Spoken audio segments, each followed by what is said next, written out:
নোয়াখালীর বেগমগঞ্জের একলাসপুর এলাকায় রয়েছি। পানির মধ্যে ভাসছি একটা নৌকোতে করে। এই এলাকাতে এত পরিমাণে পানি কখনোই দেখেনি মানুষ। আমরা কথা বলেছি ৮০ বছরের ঊর্ধ্ব বয়স্ক যারা আছেন তাদের সাথে এবং যুবকদের সাথেও। তারা বলেছেন যে তাদের বয়সে অন্ততপক্ষে এরকম পানি দেখেনি। আর এই এলাকায় পানি না দেখার কারণে যেটা হয়েছে, পানি না ওঠার কারণে যে সমস্যাটা হয়েছে সেটা হচ্ছে এই এলাকায় নৌকার খুব অভাব। এর ফলে ত্রাণ নিয়ে যারা আসছেন তারা কিন্তু নৌকার অভাবে আটকে পড়া যে মানুষরা আছে বা দূর দূরান্তে যে আশ্রয় কেন্দ্রগুলো আছে সেইখানেও কিন্তু সঠিকভাবে পৌঁছাতে পারছে না। আর কিছু কিছু বাড়িঘর আছে সেগুলো কিন্তু বুক পানি পর্যন্ত বা গলা পানি পর্যন্ত ডুবে গেছে। এর ফলে যেটা হয়েছে তাদেরকে জরুরিভাবে উদ্ধার করা প্রয়োজন। উদ্ধার কাজ যদি দ্রুত সারতে না পারে তাহলে কিন্তু তারা আরও বিপদে পড়তে পারেন।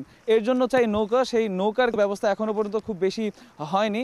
তবে এই এলাকাগুলোতে যারা ত্রাণ কার্যক্রম করতে আসবেন, ত্রাণ সহায়তা নিয়ে আসবেন, তাদের প্রতি তারা আহ্বান জানিয়েছেন যে নৌকা সাথে করে আনলে তাদের কাছে কিন্তু ত্রাণগুলো পৌঁছাবে। এবং প্রতিনিয়তই কিন্তু পানি বাড়ছে বলে আমরা জেনেছি।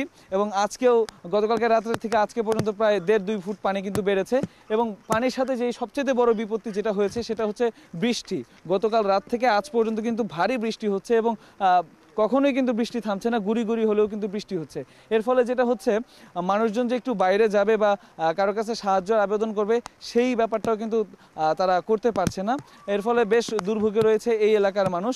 এবং আমরা শুনেছি যে কিছু এলাকা রয়েছে বেগমগঞ্জের এতটাই প্লাবিত হয়েছে সেখানে উদ্ধার কাজ করার মতো নৌকা নেই। খুব দ্রুতই সেখানে কিন্তু উদ্ধার কাজ করা প্রয়োজন। এবং নোয়াখালী যে শহর আছে সেই শহর থেকে কিন্তু এই এলাকাটা খুব বেশি দূরে নয়।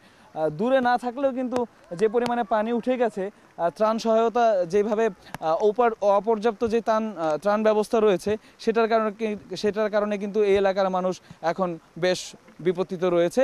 দ্রুতই তারা ত্রাণ সহায়তা চান এবং সেই সাথে চিকিৎসা যে সেবা, স্বাস্থ্য ঝুঁকিতেও কিন্তু অনেকেই রয়েছে, গর্ভবতী মায়েরা রয়েছে এবং শিশুরা রয়েছে।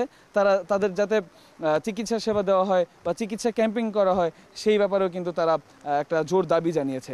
এই ছিল এখনকার মতো আমার কাছে সর্বশেষ।